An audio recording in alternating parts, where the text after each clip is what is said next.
also put some of these just for decoration, but obviously the one in the middle I was having problems with the bean animal overflow when I first started. But these I really don't need for anything. They're just there because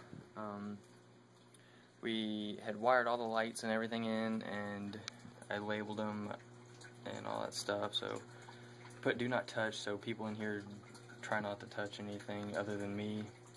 This is actually my manual LED switch, or like if I want to turn them on and off, it's also got a timer on it, so they turn on at a certain time and turn off. It's literally got all the stuff underneath this switch right here. It's not as good as a actual controller, but it works for now, which I'm working up on the controller. I've also got my RODI unit right here, bulk reef supply, got the extra chamber with it, pressure gauge. I basically did the upgraded system, pressure gauge, TDS meter, all that stuff. It runs from underneath and comes up here and goes up through this way and then does its whole thing.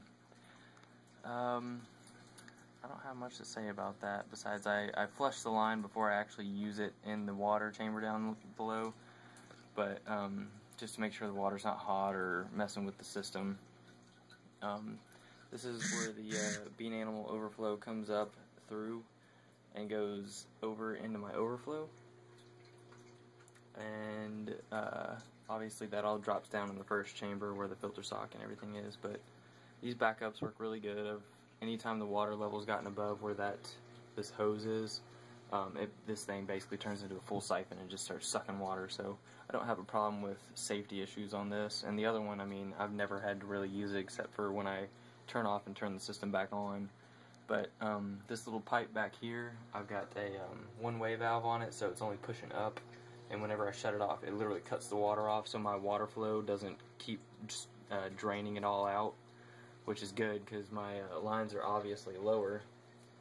So that's that. I've got the pipe runs all the way down, splits off in a T right there, and goes to my middle line, which is the one that rotates, and then drops all the way out there down to the other side where the two black power heads or the two heads are coming out down there. This is my LED system. This is a custom design from, I think it's Reef LEDs, and I'm not sure if I've got the color temperatures right and everything like that, but I'm really hoping so, because I've got pretty good coralline algae growth, but my corals, I mean, they seem slow growing. I don't know if that's just normal or what, but if you can tell, it gets a little dusty up here, and every now and then from snails and stuff getting right here, like they'll literally sit right here on the edge and just make water splash.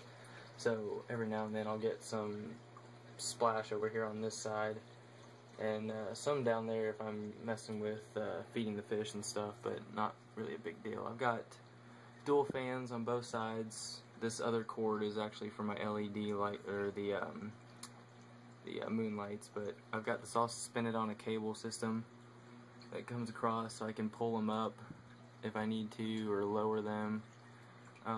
Everything's ran as neat as I could get it. Here, let me go to the other side real quick. Everything's ran as neat as I can get it for now, but let's see. Here we go. I've got it all basically hardwired on this one panel, and it's working really good so far. I haven't had any problems with it getting too hot, other than from outside and it getting hot in here. I've also got this outlet up here for all my plugs and everything like that, which works out really good and convenient. Yeah, I primed everything with water resistant primer. It's supposed to be non-toxic and all that stuff, so it seems to be working really good. Let's see what else. Let's go down into the tank now. I've got two, basically the biggest power heads you can get, because I couldn't afford an MP40, but they seem to be working pretty good. My tang loves to eat the algae that grow off the front of it, so that's kind of a good food source for him. I bought my live rock, and my live rock from I can't remember it. I'll try to put the name in the description. But my dry rock I got from Bulk Reef Supply, which is basically this whole center column is dry rock, and this one big piece right here is dry rock, and everything down below and on the other side over here is live rock.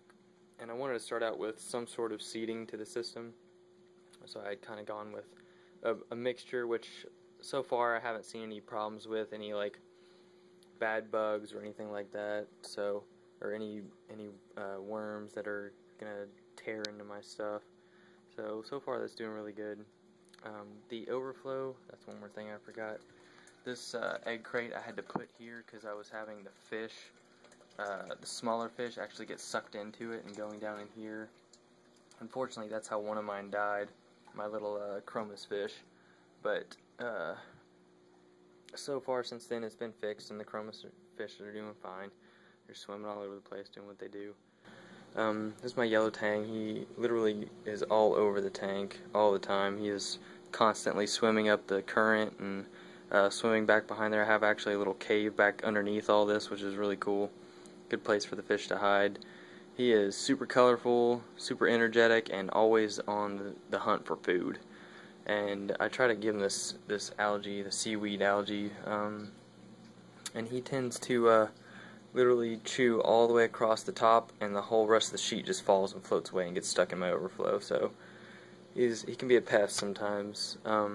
This is a clown that was actually in my sump on earlier videos that I had moved up into here, which, since he wasn't used to or accustomed to the main display tank, he is actually a lot nicer to all the inhabitants because he's sharing it with them now. So all he does is just swims around with them and just hangs out like the chromis fish do and all that stuff. I do have a lot of snail shells. That's because the 3 bigger crabs that I have, hermit crabs that I have down there, they tend to try to eat them. So I had to move them and get them out of there and put them down there so they wouldn't be as aggressive up here. So now it's basically I just have the red-legged hermit crabs and some of the blue-legged hermit crabs up in here. If you can see this mound right here, let's see if I can get it to focus. This mound, I have a sea cucumber that just loves, oh, there he is right there. He just loves to literally make huge piles of sand in the way of everything and sit like, see how this is dipped down a little bit? He loves to dig it out all around everything and then just do his thing out the other end. But other than that, he seems to mess with my sand enough to where I don't have many problems with algae. If you can see, I have a brownish, it looks like a diatom bloom in here again, but I'm not sure. As far as I can tell, the cucumber is actually cleaning some of the top layer of the sand up. He's got a few more places to go, but I can't tell if it's actually growing back in those places, so hopefully he'll take care of that and get it done for me. Let's see, let's go over to this side. This side, I have my rose bubble tip anemone, which I had recently got. I think it started out at like, actually in the full ball, it was probably an inch, inch and a half. And with it fully opened, it actually gets about a 1/4 inch bigger than this, which is freaking huge. I didn't expect it to be that big. And originally this frag was down here right in front of it, and I had to move it away a little bit. If you guys know if they're going to clash or whatever, let me know and I'll try to move it somewhere else. But so far it really likes it right here. Everything is really fat, and it looks like it's growing more heads on this kryptonite coral, candy cane coral. But I started out with 3 heads on that, or no, 2 heads. The one off this branch, the left branch, and one off the right branch. And now I think I've got 6 heads on there. So it's growing. And I obviously know corals can grow in here, so the LEDs aren't too bad from what I can tell. This is one of my favorite views from the whole tank, just because the way it looks and the way the rock work looks, it looks natural to me. And that's what I really loved about this hobby, is the natural look and how I can actually create nature in my home. And that's one of the really things that really got me excited about this whole hobby. And obviously you can tell that just looking down this is really awesome. So that's my favorite view there. the coralline algae, if you can see it, let's see if I can get it to focus on that. Coralline algae is literally just shooting all across this one and the other one. There you go, that's a better view. It's growing like crazy, but it's not growing on the rocks as fast as I wanted it to, so I'm still working on that. This is my zoanthid colony. Like, this was the mother colony that I have, and now basically the other colony in my little 12-gallon tank is just dominating that tank. So obviously I'm not doing something right with the lighting in here, because these aren't growing as rapid. They are growing. I had probably just that center part of that was just those zoes, and now it's kind of curled around the bottom. So they are growing. Let's see what else. Over here, this is one of the other things that I was kind of worried about. If you look, let's see if I can get it. Yeah, if you look across there, you can see the bubbles. I don't know if that's good, because this is a brownish color right here, like a dark brown, and it's really starting to worry me that I might have something dead in there, and I don't know, because I'm not experienced a lot with the deep sand beds. So if you guys have any information on that, that would be really cool too. Here is one of my chitons, or not chitons, yeah, I think it is a chiton. It's really cool. These things are like armadillos in the water, like they're armored shells and stuff. They look really cool. They have like reddish spikes around the edges. I like watching to see those. They literally basically just stay from here over. So I don't know, I think they get all the really microscopic algae, but I haven't done a ton of research on them. I've done enough to know that they are algae eaters, so they seem to be doing a good job on this side. If you look through here, that is a Duncan coral that started out with 2 heads also, and now it's probably got about 7 or 8 heads on it, and it is just growing like crazy. And it's really cool to watch this thing grow, and how each head just spurts out of the main stem of it. It's really cool. That's what I love about this hobby, and how everything grows naturally, and it's an excitement. This up here is my star polyps.